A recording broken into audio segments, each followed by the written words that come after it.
Today, we're tackling every Panasonic refrigerator error code you might run into. First up is the E1 error.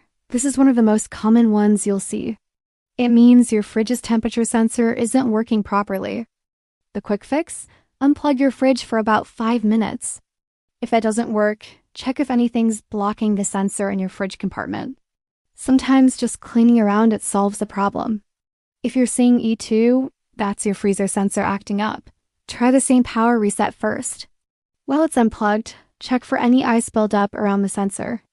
Sometimes excess frost can trigger this error. If you spot any damaged wires, though, you'll need professional help. The E4 error is all about your defrost system. If you see this, first check for any obvious ice buildup, especially in the freezer. A good defrost cycle should take care of this, but if it keeps happening, your defrost heater might be failing. You can test this by listening for a slight sizzling sound during the defrost cycle. Now, E5 is a fan motor error. If you're getting this one, open your freezer and listen carefully. Do you hear any unusual noises? Check if anything's blocking the fan blades. Sometimes ice buildup or frozen food can get in the way. If the fan's not moving at all, you might need a new motor. The E6 code is telling you there is a communication error between your display panel and main control board.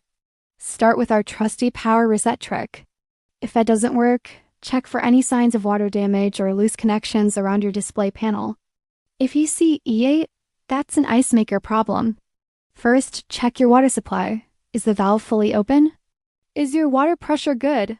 Also check for any frozen water lines. If everything looks good but you're still getting the error, your ice maker module might need replacing. The E9 error relates to your condenser fan.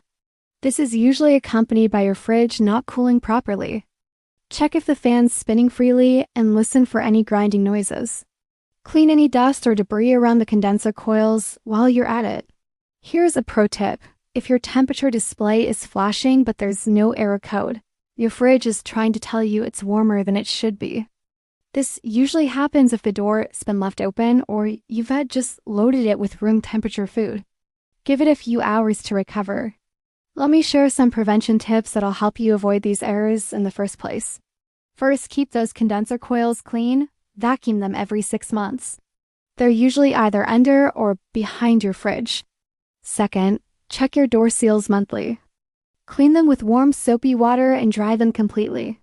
While you're at it, make sure they're making good contact all the way around. A failing seal makes your fridge work harder than it needs to. Here's another important tip: keep your fridge level. An unlevel fridge can cause all sorts of problems, from door alignment issues to water leaks. Use a basic level tool and adjust the feed if needed. One more thing about error codes: if you're seeing any code we haven't covered, or if your display is showing random symbols, always start with the power reset. Unplug for 10 minutes, then plug back in. You'd be amazed how often this fixes electronic glitches. Here is a money-saving tip. If your Panasonic fridge is over 10 years old and giving you frequent error codes, it might be time to start shopping around.